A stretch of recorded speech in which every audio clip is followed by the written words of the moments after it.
اس channel کو subscribe کریں، like کریں اور اپنے پیاروں کے ساتھ شیئر کریں، اور کمنٹ سے ضرور آگاہ کریں کہ آپ کیا سننا، جاننا اور سیکھنا چاہتے ہیں۔ نحمده ونصلي على رسوله الكريم اما بعد فاعوذ بالله من الشيطان الرجيم بسم الله الرحمن الرحيم رب اشرح لي صدري ويسر لي امري واحلل عقدة من لساني يفقهوا قولي رب زدني علما اللهم فقهنا في الدين اللهم اني اسألك علما نافعا ورزقا طيبا وعملا متقبلا اللهم أنت جعل القرآن الكريم ربيع قلوبنا ونور صدورنا وجلاء احزاننا وذهاب همومنا وغمومنا۔ اے ہمارے رب، قرآن کریم کو تو ہمارے دلوں کی بہار اور ہمارے سینوں کا نور اور ہمارے غموں کو دور کرنے والا اور ہماری پریشانیوں کو دور کرنے کا ذریعہ بنا دے، آمین یا رب العالمین۔ تھوڑا سا جو اس بات کی میں اور وضاحت اس لیے کرنا چاہ رہی تھی کہ پتہ نہیں کل بہت ساری گفتگو تو ہوئی فاصبر لحکم ربک پہ ولا تطع منہم پہ، تو آثما اور کفورا کہیں ایسا نہ ہو کہ اس کی تھوڑی سی جو ہے توجیہ کم رہ گئی ہو، تو ایک چھوٹا سا پوائنٹ ہے جس کو میں ایڈ کروں گی صرف یہاں پر۔ بیسکلی یہاں پر جو آثم اور کفور کی بات ہو رہی ہے، تو یہاں پر اگر ہم یہ دیکھ لیں کہ آثم جو ہے یہاں پر پیچھے ہم نے پڑھا تھا اما شاکرا و اما کفورا، تو اما شاکرا جو تھا شاکر کی ضد میں یعنی اپوزٹ میں اس کے یہاں پر آثم آیا ہے، یعنی کہ اگر کوئی شکر گزار نہیں ہوگا تو اس کا مطلب ہے کہ وہ گناہ گار ہے، اپوزٹ میں اس کی آیا ہے۔ اسی طرح سے جو ہے وہ کفورا جو ہے وہ دونوں جگہ پر ہی سیم ہے۔ یہاں ایک بات تو یہ سمجھ آتی ہے ہمیں کہ آثم جو ہے وہ حقوق کے بارے میں بات کر رہی ہے، یعنی کہ اللہ تعالیٰ فرما رہے کہ یہ وہ شخص ہے جو کہ ولا تطع منہم آثما، یعنی یہ وہ شخص ہے جو کہ لوگوں کے حقوق کو ادا نہیں کرتا۔ اور حقوق پھر دو طرح کے ہوتے ہیں، ایک اللہ کا حق ہے اور ایک بندے کا حق ہے، اور خصوصاً بندوں کے حقوق تلف کرنے والے، یعنی خصوصاً جو بندوں کے حقوق نہیں دیتے ہیں ان کے لیے آثم کا لفظ استعمال ہوتا ہے، ٹھیک ہے، یعنی کہ جو لوگ بندوں کے حقوق نہ دیں ان کے لیے آثم کا لفظ استعمال ہوتا ہے، جو اللہ کا حق ادا نہ کرے ان کے لیے کفور کا لفظ استعمال ہوتا ہے، یعنی کہ آثم وہ شخص ہے جو بندوں کے حق میں حق تلفی کرتا ہے، اور کفور وہ شخص ہے جو اللہ کے حق میں حق تلفی کرتا ہے۔ تو آپ دیکھیں جو شخص حقوق العباد یعنی کہ بندوں کے حقوق کا منکر ہوگا وہ اللہ کا حق ادا کرنے والا بھی نہیں بن سکتا، کیونکہ بعض اوقات کیا ہوتا ہے کچھ انسانوں کے اندر جو ہے وہ ایسے رجحان اور میلان پائے جاتے ہیں کہ یہ جو حقوق ادا نہ کرنے والی بیماری ہے یہ مختلف شکلوں کے اندر پھر واپس نظر آتی ہے بعض اوقات، اور کبھی یہ مال اور طمع کی انسان کے اندر حرص پیدا کر دیتی ہے، بخل پیدا کر دیتی ہے، اندر بہت ہی خسیس انسان ہو جاتا ہے کہ کسی کو کچھ دینے والا نہ ہوتا ہے، اور اسی طرح کے ان کے ایسے دلی اعمال بن جاتے ہیں جس کی بنا پر انسان جو ہے وہ نیکی کا دشمن بن جاتا ہے، یعنی نیکیاں نہیں کرتا پھر وہ، یعنی کہ ایسا عاصم ہو جاتا ہے وہ شخص جس کو نیکی کی طلب نہیں ہوتی، جو نیکی کی طرف جاتا نہیں ہے۔ اور اسی طرح جب نیکی کا دشمن بن جاتا ہے تو اس کے اندر انا پرستی، خود پرستی اور تکبر آ جاتا ہے، یعنی کہ خود کو بہت بڑا سمجھنے لگتا ہے، خود پرستی کا شکار ہو جاتا ہے کہ مجھ سے صحیح، مجھ سے زیادہ اچھا کوئی اور ہے ہی نہیں، اور اتنا تکبر پیدا ہو جاتا ہے کہ میری گردن تو نیچے ہوگی ہی نہیں کسی کے سامنے بھی۔ اور اسی لیے آپ دیکھیں یہ ساری جو انسان کے اندر یہ ساری بد باطن چیزیں پیدا ہو جاتی ہیں تو پھر کیا ہوتا ہے، پھر وہ شخص نہ ہی حق کے آگے جھکتا ہے جو کہ اللہ کا حق ہوتا ہے، اور نہ ہی بندوں کے حق دینے والے بنتا ہے جو کہ بندے کا حق اللہ تعالیٰ نے ڈیمانڈ رکھ دی ہے انسان کے اندر کہ وہ ضرور کسی نہ کسی کے حقوق کو پورا کرے گا۔ اب دیکھیں ہم نے کل بات ساری قریش کے ہی سیناریو میں کی تھی، تو مشرکین مکہ کے، تو قریش کے اندر یہ دونوں کردار جو ہے نا بہت ہی ہمیں زبردست نظر آتے ہیں۔ کل ہم نے دو کردار کی بات کی تھی جس میں سے ولید بن مغیرہ اور عتبہ بن ربیعہ کی بات تھی، آج ہم دو کردار اور اسی کے اندر دیکھتے ہیں کہ ایک جو ہے وہ ابو لہب کا کردار تھا اور دوسرا جو تھا وہ ابو جہل کا کردار تھا، اور ان دونوں کردار کو اگر ہم سامنے رکھیں تو ولا تطع منہم آثما اور کفورا کے الفاظ آ جاتے ہیں ان دونوں کے لیے ہی۔ اور اگر ہم دیکھیں کہ اللہ تعالیٰ یہاں پہ کیا اشارہ فرما رہے ہیں تو دو طرح کے لوگوں کی طرف اشارہ فرما رہے ہیں، ایک تو جو دنیا کی لالچ کے جال میں پھنسا ہوا ہے ابو جہل جس کو کس بات کا ڈر تھا کہ نبی پاک صلی اللہ علیہ وسلم کہیں جو ہے وہ مکہ کے ہیڈ نہ بن جائیں اور سب سے زیادہ ان کو آنرڈ یا عزت نہ مل جائے اور میری عزت جو ہے وہ کم نہ ہو جائے. اسی طرح جو ہے وہ ابو لہب جو مالداری کی وجہ سے بہت مشہور تھا، تو اس کو ایک دنیا کی طمع تھی کہیں یہ آگے نکل کر میری دولت جو ہے یا میری شہرت جو ہے یہ کم نہ کر دیں. تو اب دیکھیں جس کی وجہ سے انسان کے اندر انا کا بھوت سوار تھا، جو حق کے آگے جھکنے نہیں دے رہا تھا، اسی وجہ سے وہ دوسروں کو اپنا دشمن سمجھ رہا تھا. تو یہ دونوں لوگ ہی اس قابل نہیں کہ ان کی باتوں کو اہمیت دی جائے. چاہے کوئی شخص عزت کا طالب ہو اور وہ دوسروں سے عزت طلب کر رہا ہو کسی بھی طرح سے، بائی ہوک اور بائی کروک، اور یا کوئی شخص مال کے طالب ہو اور وہ کسی شخص سے بھی ڈیمانڈ کرتا ہو کہ وہ اس کے مال کو نقصان کوئی کسی طرح سے نہ پہنچائے بلکہ اس کو بڑھانے کا ذریعہ بن جائے. تو آپ دیکھیں ایسے لوگوں کا مرض جو ہے وہ لا علاج مرض ہوتا ہے. اور اسی لیے آپ دیکھیں نا، یہ جو لا علاج مرض والے لوگ تھے دونوں کا انجام کیا ہوا. ابو لہب کا انجام بھی ہم تاریخ سیرت میں اور ابو جہل کا انجام بھی ہم سیرت میں دیکھ سکتے ہیں کہ دونوں کا انجام کیا ہوا. یعنی کہ جو انا پرستی ہے، جو تکبر ہے، جو استکبار ہے، جو خود پرستی ہے، انسان کو کہاں لے جاتی ہے؟ پھر انسان کو جو ہے وہ ایسے گڑھے کی طرف لے جاتی ہے کہ جہاں نہ انسان اللہ کا حق پہچانتا ہے، نہ بندوں کا حق پہچانتا ہے، نہ کسی کو حق دیتا ہے. تو یہاں جو صبر کا نسخہ ہے نا وہ اسی لیے آیا کہ ایسے لوگ آپ کو بہت مل جاتے ہیں اپنے سراؤنڈنگز میں. اور ضروری نہیں ہوتا کہ ان کا نام ابو جہل یا ابو لہب ہو یا ولید بن مغیرہ یا عتبہ بن ربیعہ ہو، ضروری نہیں ہوتا، مگر ایسے نام کے کریکٹرسٹکس کے لوگ آپ کو اپنے اطراف میں مل جاتے ہیں جو اسی طرح سے آپ سے ڈیمانڈ کر رہے ہوتے ہیں کہ آپ کے سامنے گھٹنے ٹیک دیے جائیں اور ان کو جو ہے سب سے بڑا تصور کر لیا جائے اور ان کی ہر جائز ناجائز بات مان لی جائے. تو ہمیں خود ہی دیکھنا ہے کہ ہمارے سراؤنڈنگ میں اگر ایسے لوگ ہیں تو وہ ہم سے کیا ڈیمانڈ کر رہے ہیں اور ہم کو دین سے کتنا دور کر رہے ہیں. تو وہ ہمیں خود ہی اس کو دیکھ کے ان کو آئیڈینٹیفائی کرنے کی ضرورت ہے. یہ چھوٹی سی بات تھی جو میں ایڈ کرنا چاہ رہی تھی کل کی بات میں. انشاءاللہ ہم آگے اب اگلی آیت کی طرف بڑھتے ہیں، اور آج کی ہماری جو اگلی آیت ہے اس میں ہم دیکھتے ہیں کہ کیا اللہ سبحانہ وتعالیٰ ہم سے فرما رہے ہیں. تو اس کے اندر آپ دیکھیں آیت نمبر ہم 25 پہ آج بات کریں گے. وَاذْكُرِ اسْمَ رَبِّكَ. جیسے ہم نے کل اپنی اس آیت کے 2 حصے کیے تھے، آج بھی ہم اس آیت کے کچھ حصے کر کے اس پہ بات کریں گے انشاءاللہ، تاکہ آپ کو بات ساری سمجھ آ سکے. وَاذْكُرِ اسْمَ، اور ذکر کریں، اسما اور نام، ربک اپنے رب کا، اور اپنے رب کا نام ذکر کریں. اب یہاں پر رب کا نام جو لینے کی بات آ رہی ہے نا، اللہ کا نام لینے کی، تو آپ دیکھیں اللہ کا نام لینے کی کیا حکمت ہے. یعنی کہ نام لینے کی، یعنی کہ نام کی بات کیوں کی جا رہی ہے، نام لینے میں کیا حکمت ہے، اور نام کا اللہ تعالیٰ کیوں لفظ استعمال کر رہے ہیں. یہاں پہ لفظ تسبیح بھی رکھی جا سکتی تھی اور یہاں پر کوئی اور لفظ لکھا جا سکتا تھا. بہرحال یہاں پہ اللہ سبحانہ تعالیٰ کہہ رہے ہیں کہ اللہ کا نام لے کر اور پھر آگے جو ہے وہ تسبیحات کی بات ہے. ٹھیک ہے، اچھا اب نام سے تھوڑا سا ہمارے ذہن میں یہ تاثر پیدا ہوتا ہے کہ یہ نام کیوں کہا گیا یہاں پہ.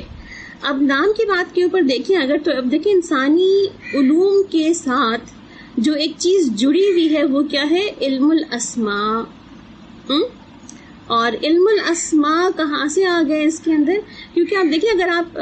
بالکل ابتدائی طور پر چلے جائیں جہاں پہ کریشن پلان انسان کا ذکر ہوا ہے، اللہ سبحانہ تعالیٰ نے کیا ہے، اور وہاں پر ہی جو ہے وہ اللہ سبحانہ تعالیٰ نے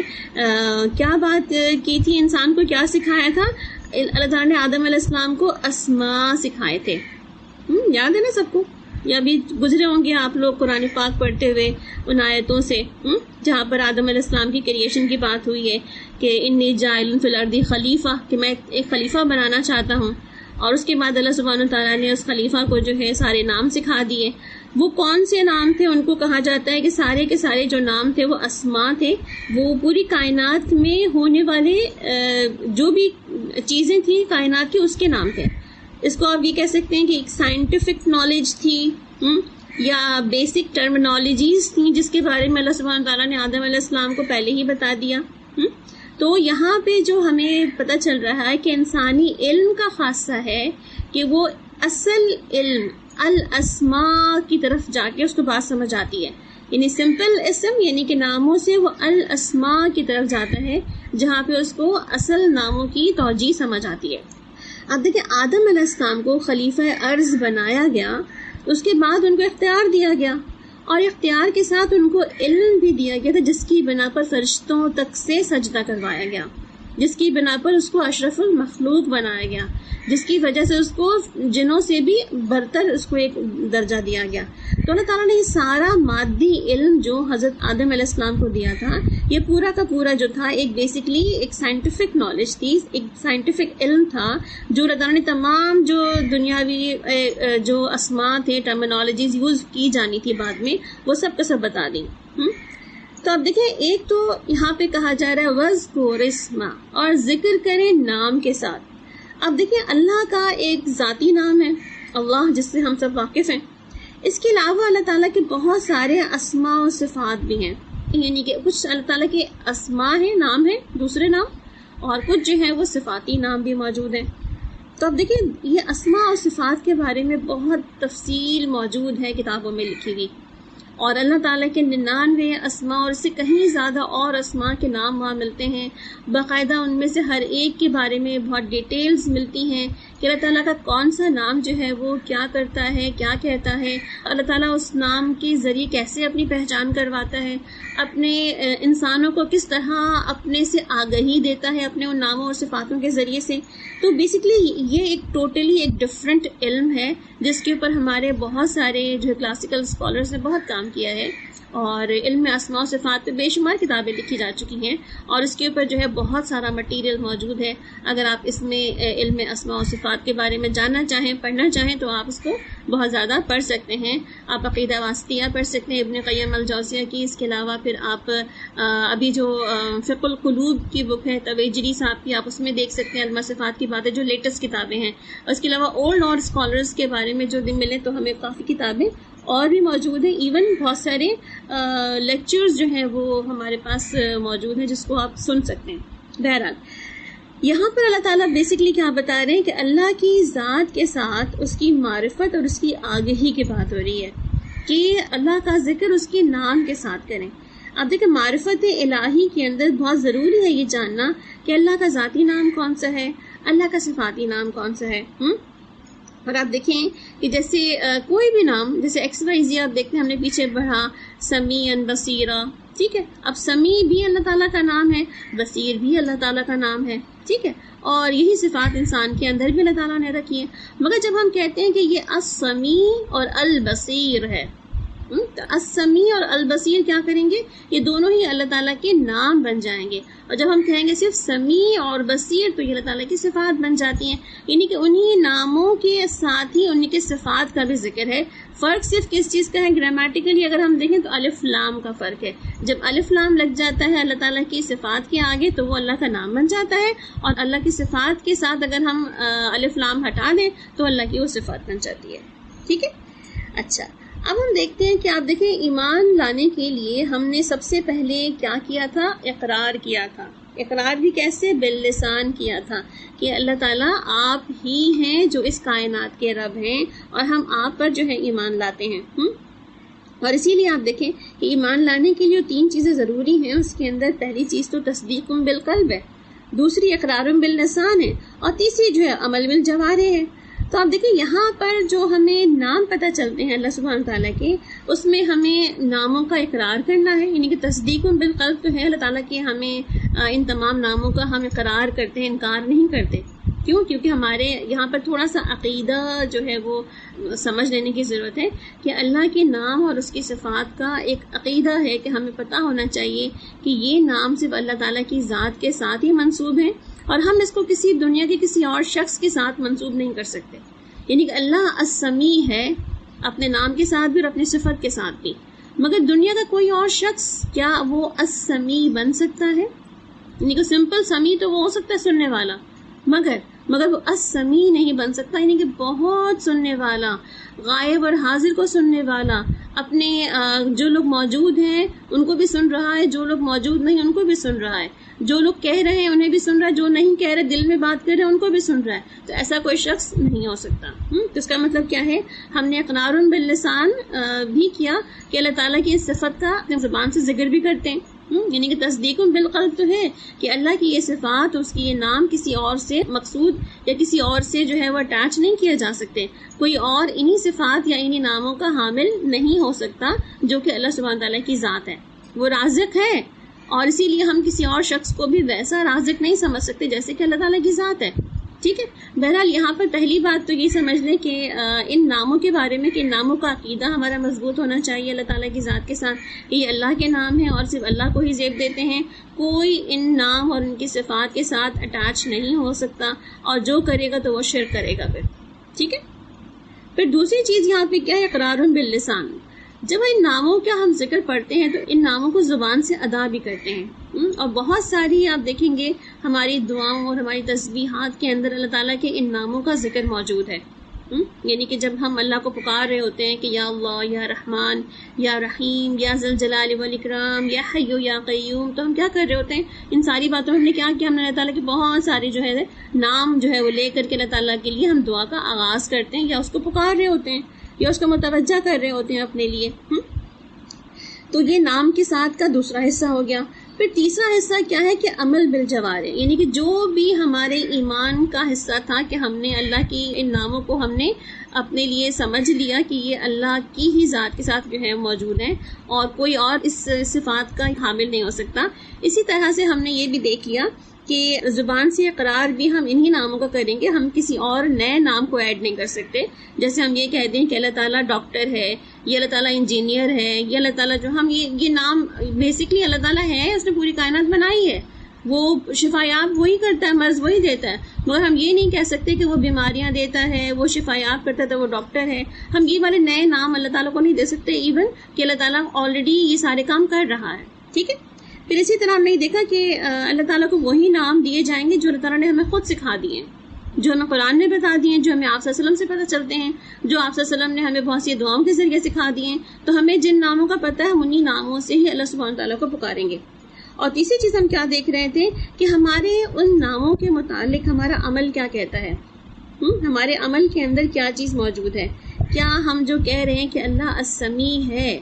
تو کیا ہم واقعی اللہ کو ہی سمیع سمجھتے ہیں، یا ہم دوسرے لوگوں کو بھی سمجھتے ہیں کہ ہماری صاحب قبر جو ہے وہ بھی سن رہے ہوں گے ہماری بات، اور فلاں جو ہے وہ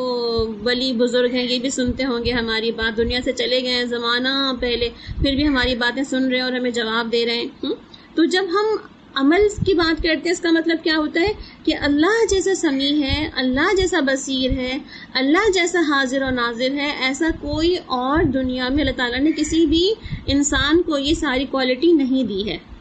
اپنے وقت میں اگر انبیاء بھی موجود تھے تو ان کو اس وقت اپنے وقت میں کوالٹیز جو ملی ہوئی تھیں اپنے وقت تک کے لیے تھیں، مگر اس میں بھی جو ہے اللہ کی ذات اور صفات کے ساتھ انٹرویننگ نہیں تھی، صرف اور صرف جو ہے اس حد تک تھی جتنا اللہ تعالیٰ نے کسی انسان اور بشر کو دی ہے بات. تو یہاں ہمیں اللہ کے نام کے ساتھ کیا پتہ چلا؟ وَاذْكُرِ اسْمَهُ، ذکر کریں نام،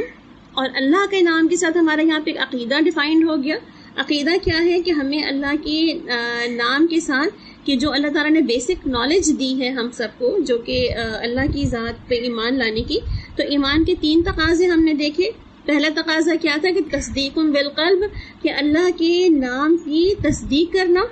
یعنی کہ اللہ کی نام اس کی صفات کی تصدیق کرنا، کہ اللہ کے تمام نام اس کی ساری جو صفات ہیں وہ اللہ تعالیٰ نے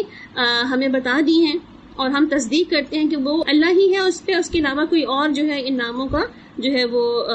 اس قابل نہیں ہے کہ ہم اس کہہ سکیں کہ اللہ کے علاوہ کوئی اور بھی رازق ہے، کوئی اور بھی جو ہے وہ جبار یا قہار ہو سکتا ہے. اسی طرح دوسری چیز ہم نے کیا دیکھی کہ جو نام ہمیں پتہ چل گیا اللہ تعالیٰ کے اسماء و صفات، ان کا اقرار باللسان، یعنی کہ ہم زبان سے اس کو ادا کر سکتے ہیں، اللہ تعالیٰ سے دعا مانگتے ہوئے، ذکر کرتے ہوئے، یا اس کو پکارتے ہوئے ہم اس کا نام پکار سکتے ہیں، اور وہی اس قابل ہے کہ اپنے ناموں سے اس کو پکارا جائے، کیونکہ اللہ تعالیٰ کے اچھے نام ہیں. فَادْعُوهُ بِهَا، قرآن کہتا ہے پکارو اس کو اس ناموں سے. پھر اسی طرح تیسرا عقیدہ ہمارا کیا بنتا ہے یہاں پہ کہ ہم ان اسماء حسنہ کے مطابق اپنا عمل بھی کریں، اپنے جوارے سے عمل بھی ثابت کریں کہ ہم اللہ کے علاوہ کسی اور کو ان اسماء و صفات کا حامل نہیں سمجھتے، ورنہ اگر سمجھتے ہوں گے تو یہ ہمارا ایمان کمپلیٹ نہیں ہوگا، اور یہ بلکہ شرک میں کہیں نہ کہیں فال کرنا شروع کر دے گا. تو ایک بات تو یہاں کلیئر ہوگی وَاذْكُرِ اسْمَهُ کا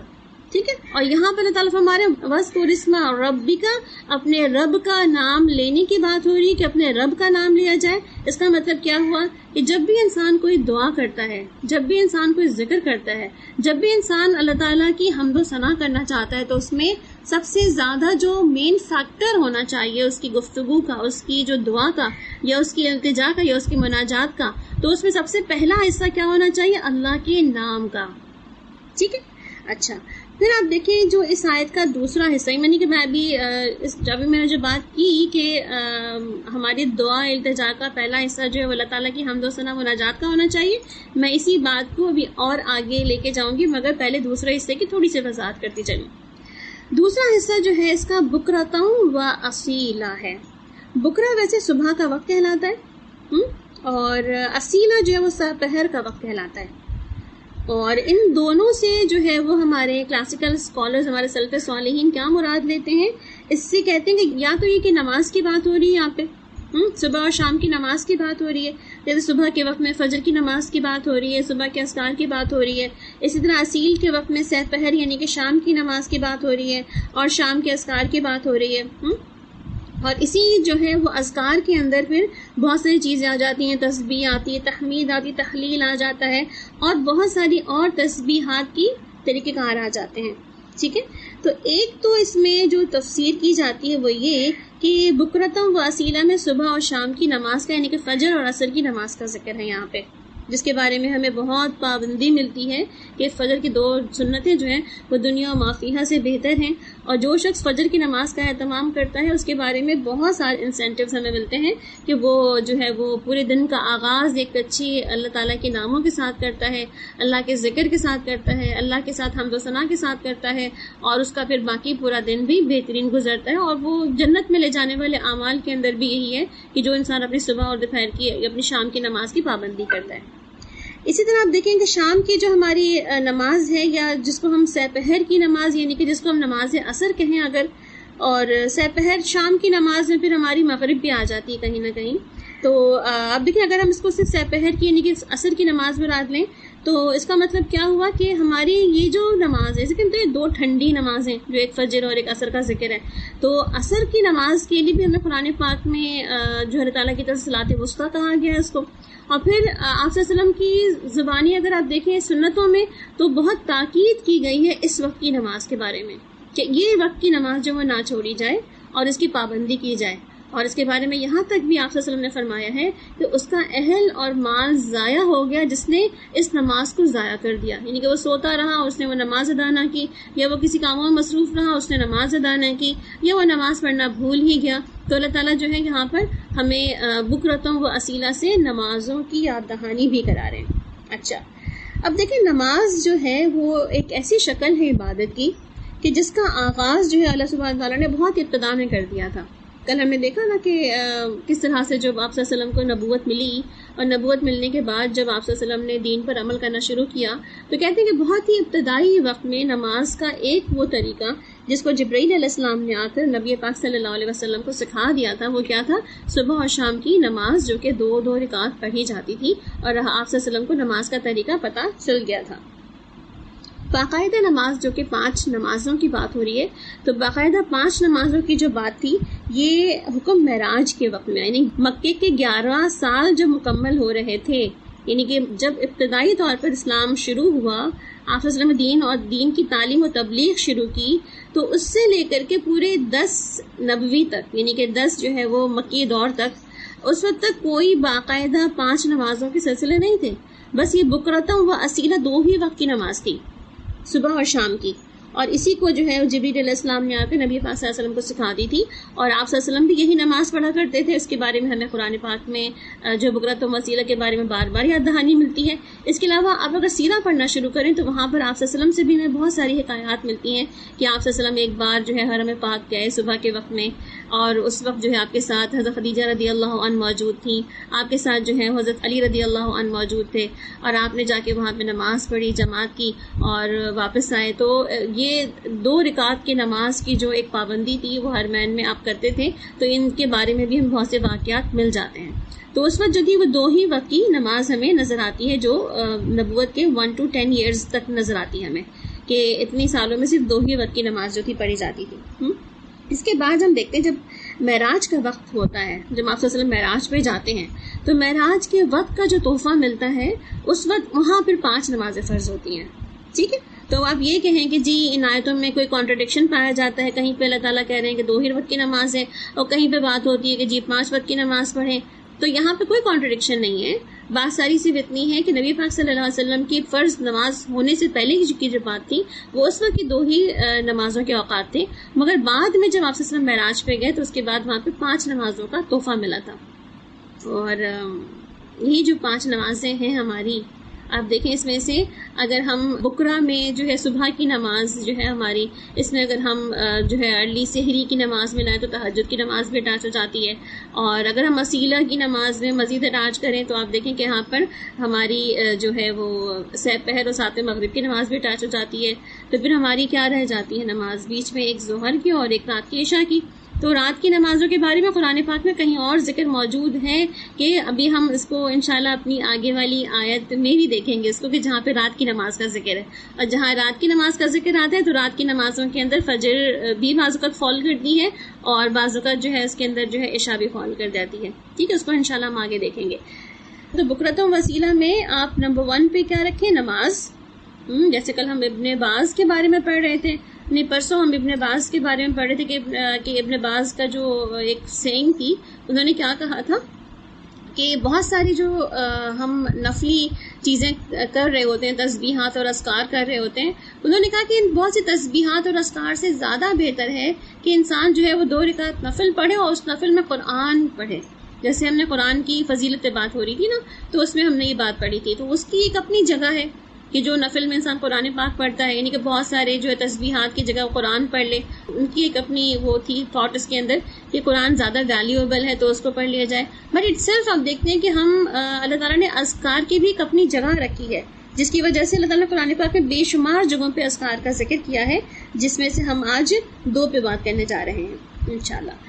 پھر آپ دیکھیں کہ نماز جو ہے یہاں پر ذکر کی جو بات ہوئی ہے پیچھے، تو ذکر بیسکلی ذکر میں نماز بھی آ جاتا ہے، ذکر میں ہمارا قیام بھی آ جاتا ہے، ذکر میں ہمارا قرآن بھی آ جاتا ہے، ذکر میں ہماری تسبیحات بھی آ جاتی ہیں، ذکر میں ہمارے رکوع اور سجود بھی آ جاتے ہیں. تو یہ سارا کا سارا جو ہے ہمارا ذکر کی کیٹیگری کے اندر چلا آتا ہے یہ سب کچھ. پھر اب تھوڑا سا جو ہے اس آیت سے ہٹ کے ہم تھوڑا سا تسبیح کے اوپر دیکھتے ہیں کہ یہاں پہ جو اللہ تعالیٰ اذکار کی بات کر رہے ہیں، تو جو ہم کر رہے ہوتے ہیں اذکار، وہ کس کس فارم میں ہوتی ہیں. اب دیکھیں اللہ سبحانہ تعالیٰ نے قرآن پاک میں کیا فرمایا، وَمَا خَلَقْتَ الْجِنَّ وَالْإِنسَ إِلَّا لِيَعْبُدُونَ. ہم نے انسان اور جن کو اس لیے پیدا کیا تاکہ وہ ہماری عبادت کریں، یعنی کہ سوائے عبادت کے کسی اور مقصد کے ان کو پیدا ہی نہیں کیا گیا. ٹھیک ہے، تو آپ دیکھیں کہ ہم بہت سی شیپ میں عبادت اور بہت سی فارم میں عبادت کرتے ہیں. ابھی جیسے کہ الحمدللہ ہم روزے سے ہیں بیٹھے ہوئے اور ہمارے ہاتھوں میں قرآن پاک ہے اور ہم اس کو سمجھ رہے ہیں، پڑھ رہے ہیں، تو یہ بھی عبادت ہے. جب ہم نماز کی طرف چلے جاتے ہیں تو وہ بھی عبادت ہے. جب ہم ہاتھ میں تسبیحات پکڑ لیتے ہیں تو وہ بھی عبادت ہے. جب ہم اللہ کا ذکر سنا رہے ہوتے ہیں کسی کو تو وہ بھی عبادت ہے. جب ہم اللہ کا ذکر خود سن رہے ہوتے ہیں کسی سے تو وہ بھی عبادت ہے. تو اللہ سبحانہ تعالیٰ نے ہمارے لیے ذکر کے بہت سارے فارمز رکھے ہوئے ہیں. اور اسی میں آپ دیکھیں جو ہم بکرتم و اسیلہ میں اگر ہم نمازوں کو ہٹا کے اس کی جگہ، یعنی کہ نمازوں کی تفسیر اپنی جگہ، اس کے آگے ہم تسبیح اور اذکار رکھ لیں کہ اذکار کی بات یہاں پر ہو رہی ہے کہ اللہ کا نام لیں بکرتم و اسیلہ صبح اور شام. تو اگر ہم اذکار کی تفسیر کریں یہاں پر، اس کا مطلب کیا پتہ چلتا ہے ہمیں کہ تسبیحات کریں، اللہ کا ذکر کریں. اور آپ دیکھیں تسبیح جو ہے وہ بھی بیسکلی کیا ہے، تسبیح کا جو اصل روٹ ہے وہ بھی کیا ہے، سبحہ ہے نا. سبحہ یعنی کہ کوئی کسی چیز کا بھی جو ہے اپنے سرفیس میں فلوٹ کرنا، یعنی کہ کوئی چیز جو ہے وہ تیر رہی ہے، گھوم رہی ہے، ہوا کی طرح بھاگ رہی ہے. مسبحات بھی ذکر قرآن پاک میں آتا ہے، سبحہ یسبح تسبیح کا ذکر آ رہا ہے. تو بیسکلی کیا ہے کہ تسبیح جو ہے وہ پوری جو کائنات ہے وہ تسبیح کے اندر ہی ہے ایک طرح سے اگر ہم دیکھیں تو. ٹھیک ہے، اب اگر انسان کوئی تسبیح کرتا ہے تو اس کے بارے میں دیکھ لیتے ہیں، اور اگر ہماری کائنات کی تسبیح ہے اس کو بھی دیکھ لیتے ہیں. پہلے ہم کائنات کی تسبیح کو دیکھتے ہیں. اب دیکھیں کائنات کی تسبیح کے بارے میں کیا تھا. تسبیح بیسکلی دو طرح سے کی جاتی ہے. ایک تو تسبیح قولی ہے جو زبان سے ادا کر کے کی جاتی ہے، جو عموماً زیادہ تر ہم لوگ کر رہے ہوتے ہیں. ایک تسبیح جو ہے وہ حالی ہے، یعنی کہ حال سے کی جاتی ہے، یعنی کہ اپنے سرکمسٹانسز میں رہتے ہوئے کی جاتی ہے. تو اب دیکھیں ایک تو باقاعدہ کہہ کے کی جا رہی ہے نا، جس سبحان اللہ و بحمدہ سبحان اللہ العظیم، ہم منہ سے کہہ کے کر رہے ہیں، اور زیادہ تر ہم انسان جو ہے وہ زبانی تسبیح کر رہے ہوتے ہیں. پھر جو تسبیح حال ہے بیسکلی وہ کیا ایکشن کے ساتھ تسبیح ہے. اور آپ دیکھیں پوری کائنات ہماری جتنی بھی ہم اپنی کائنات کے بارے میں دیکھیں تو اس کائنات کی تصویر ہمیں کیسے نظر آتی ہے. آپ دیکھیں سورج کا نکلنا، چاند کا نکلنا، ہوا کا چلنا، پانی کا برسنا، زمین کی روٹیشن، یا زمین کی اپنی معدنیات اور اپنی نباتات کا نکال دینا. اللہ سبحانہ تعالیٰ نے یہ ایک تسبیح حال کی شکل پیش کی ہے ہمیں، جس کے بارے میں اللہ تعالیٰ خود قرآن پاک میں فرماتے ہیں نا، لا تفقہون تسبیحہم، تم ان کی تسبیح نہیں سمجھ سکتے. یہ کائنات کی ہر چیز اللہ کی تسبیح کر رہی ہے مگر تم ان کی تسبیح نہیں سمجھ سکتے. یعنی کہ جو کام جس کے ذمے لگایا گیا ہے وہ سب کے سب اپنے اپنے ذمے لگے ہوئے کام کر رہے ہیں. ٹھیک ہے. اور اس کے برعکس اگر ہم انسانوں کی طرف دیکھیں تو انسان بیسکلی کیا کرتا ہے، تسبیح قولی کر رہا ہوتا ہے، اپنی زبان سے الفاظ کو ادا کر رہا ہوتا ہے. عموماً ہمارے ہاں زیادہ تسبیحات کب ہوتی ہیں، جب ہم یا تو اپنی کسی جینے مرنے کی کیفیات میں ہوتے ہیں، کوئی مشکلات کو پریشانیوں کی کیفیات میں ہوتے ہیں، تو ہمارے ہاں زیادہ تسبیحات ہوتی ہیں. اور بعض اوقات ہم اس کو تسبیح کے دانوں پہ پڑھ رہے ہوتے ہیں، یا بعض اوقات ہم بہت سارے کسی اور چیزوں کے دانوں پر بھی تسبیحات پڑھ رہے ہوتے ہیں. ٹھیک ہے. اب بات ہو رہی ہے تسبیح کی. ایک آپ نے سن رکھا ہوگا بہت ہی نارم ہمارے بزرگوں سے بہت ہی کامن، وہ کیا وہ کہتے ہیں کہ اپنے ہاتھوں پہ تسبیح پڑھو. اپنے ہاتھوں کی انگلیوں پہ، جیسے آپ کی استاد نے بھی جو ہے تجوید کی بتائی کہ آپ کی انگلیوں کے پور ہیں، پور جو ہے اللہ تعالیٰ نے بے مقصد نہیں دیے ہوئے بلکہ بامقصد طریقے سے دیے ہوئے ہیں، اور ان پوروں کے لیے جو ہے بہت اچھی کاؤنٹنگ ہم کر سکتے ہیں. اب دیکھیں دنیا کی کتنی ساری کاؤنٹنگ ہم اپنے بچوں کو انگلیوں پہ سکھاتے ہیں، خود بھی سیکھی ہم نے اسی طرح سے ہے، اور ہم اسی طرح کاؤنٹنگ کر رہے ہوتے ہیں. تو اللہ سبحانہ تعالیٰ نے ہمارے بہت ساری تسبیحات میں جو ہمیں نمبرز فگرز دے دیے نا، اس کی بھی کاؤنٹنگ اپنے ہاتھوں پہ کر سکتے ہیں اور کر رہے ہوتے ہیں. زیادہ تر لوگ پریفر کر رہے ہوتے ہیں کہ اپنے ہاتھوں پہ تسبیح کریں. اور خصوصاً آپ دیکھیں ہاتھوں پہ تسبیح کرنا افضل ہے، بہترین ہے. اور خصوصاً رائٹ ہینڈ پہ تسبیح کرنا، یعنی کہ لیفٹ ہینڈ پہ تسبیح نہیں کرتے ہوں نا، ہم رائٹ ہینڈ پہ تسبیح کرنا افضلیت میں آ جاتا ہے. تو آپ دیکھیں کہ ہم انسان کیا کرتے ہیں، ہم زیادہ تر تسبیحات جو ہے وہ قولی کر رہے ہوتے ہیں، جس میں اپنی ہماری ہاتھوں کا استعمال ہوتا ہے. پھر آپ دیکھیں کہ اللہ تعالیٰ جو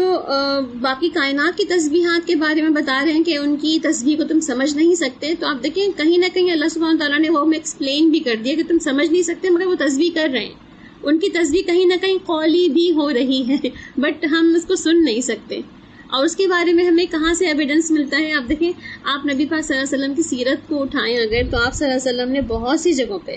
کہیں پر آپ صلی اللہ علیہ وسلم نے لوگوں کو کھانے کی آواز تک سنوائی کہ کھانے کی ذرات کیسے آواز نکالتے ہیں. بازو کا درختوں کی تسبیحات بھی جو ہے اس کو بھی جو ہے آپ صلی اللہ علیہ وسلم نے سنوایا اپنے ساتھیوں کو. پھر کبھی پتھروں کو بھی ہاتھ میں لے کر، یعنی کچھ کنکر کو ہاتھ میں لے کر کے پھر آپ صلی اللہ علیہ وسلم نے ان کی تسبیحات بھی سنوائی. اسی طرح آپ دیکھیں کچھ درختوں کے بارے میں ملتا تھا آپ صلی اللہ علیہ وسلم کی نبوت کے اوقات میں کہ وہ آپ کو جھک کر سجدہ کرتے ہیں، یعنی کہ آپ کے لیے اور رسپیکٹ میں، آنر میں جھک جاتے ہیں. یا آپ صلی اللہ علیہ وسلم نے کبھی یہ بھی فرمایا کہ میں اس پتھر کو بھی پہچانتا ہوں جو میں نبوت سے پہلے مجھ کو سلام کیا کرتا تھا، یعنی کہ مجھے ایک طرح سے جو ہے گلیڈ ٹائڈنگز دیا کرتا تھا. تو اس کا مطلب کیا ہے کہ ان تمام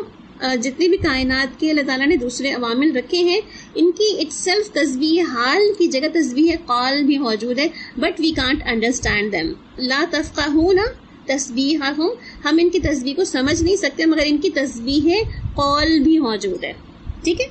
اور یہ آپ دیکھیں نا، اس کی ایک بہت ہی اچھی سی مثال جو ہمیں سیرہ کے اندر ملتی ہے، جس کے بارے میں آپ سب نے جو ہے اس کو دیکھا اور پڑھا ہوگا. ایک بک ہے دلائل نبوہ، اور اس کے اندر جو ہے ایک واقعہ جو تقریباً 23 صحابہ کرام سے منقول ہے. اور وہ کیا کہتے ہیں سارے کے سارے کہ ایک دفعہ نبی کریم صلی اللہ علیہ وسلم کے بارے میں آتا ہے کہ آپ صلی اللہ علیہ وسلم جب صبح اپنی نمازوں کے لیے آپ ممبر پہ بیٹھا کرتے تھے، تو آپ کے پاس ارلی اسٹیجز میں ممبر کی باقاعدہ کوئی شکل نہیں تھی، اور ایک درخت کا تنا تھا جس پہ آپ ٹیک لگا کر کے یا اس کے اوپر اس کو سہارا لے کے کھڑے ہو کر کے آپ وہاں پر خطبہ دیا کرتے تھے. پھر ہوا یہ کہ آپ کی ایک صحابیہ نے جو ہے کہا کہ میرے پاس ایک بہت ہی ویل لرنڈ جو ہے وہ ایک غلام ہے جو لکڑی کا کام بہت اچھا کرنا چاہتا ہے، تو میں چاہتی ہوں کہ آپ کے لیے ایک ممبر بنوا دوں تاکہ پراپر ممبر ہو جائے جس پہ آپ جو ہے وہ کھڑے ہو کر کے یا بیٹھ کے وہاں پر خطبہ دیا کریں۔ تو آپ صلی اللہ علیہ وسلم نے فرمایا کہ ٹھیک ہے تم بنوا دو۔ تو وہ جو خاتون جو ہے وہ ممبر بنوا کے جو ہے وہ مسجد نبوی میں لایا گیا، اور آپ صلی اللہ علیہ وسلم جب اس ممبر پہ کھڑے ہو کر خطبہ دینے لگے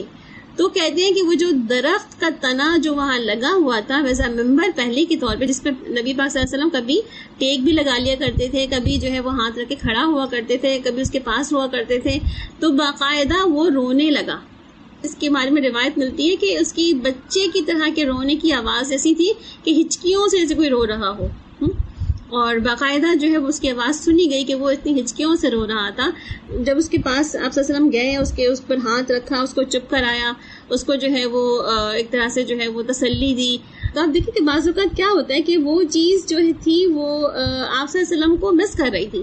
یعنی کہ وہ نہ صرف یہ کہ وہ تنا جو تھا وہ آپ صلی اللہ علیہ وسلم کی موجودگی کو مس کر رہا تھا، بلکہ وہ جو آپ صلی اللہ علیہ وسلم علم دے رہے تھے اس کو بھی مس کر رہا تھا، اور آپ صلی اللہ علیہ وسلم کی وہ ٹچ جو تھا وہ آپ صلی اللہ علیہ وسلم کا اس کو بھی مس کر رہا تھا، اور اس کو مس کر کے جو ہے وہ تنا رو رہا تھا۔ اور اللہ کے رسول صلی اللہ علیہ وسلم فرماتے ہیں کہ یہ جو ہے نا ان تمام چیزوں کو یہ مس کر رہا ہے اس لیے رو رہا ہے۔ آپ نے بہت تسلی دی اس کو، باقاعدہ اس کو کہتے ہیں بچوں کو تسلی دی جاتی ہے، اس تنے کو تسلی دی۔ پھر ہمیں یہ پتہ چلتا ہے نا کہ پوری اس کائنات کی بہت ساری جو اور اللہ تعالیٰ کی مخلوقات ہیں جس کو ہم جمادات کہتے ہیں، تو ان کے اندر بھی سینسز موجود ہیں، ان کے اندر بھی تسبیح حال اور قول دونوں موجود ہیں، ان کے اندر بھی ایک لیول آف انڈرسٹینڈنگ موجود ہے جس کو وہ جو ہے وہ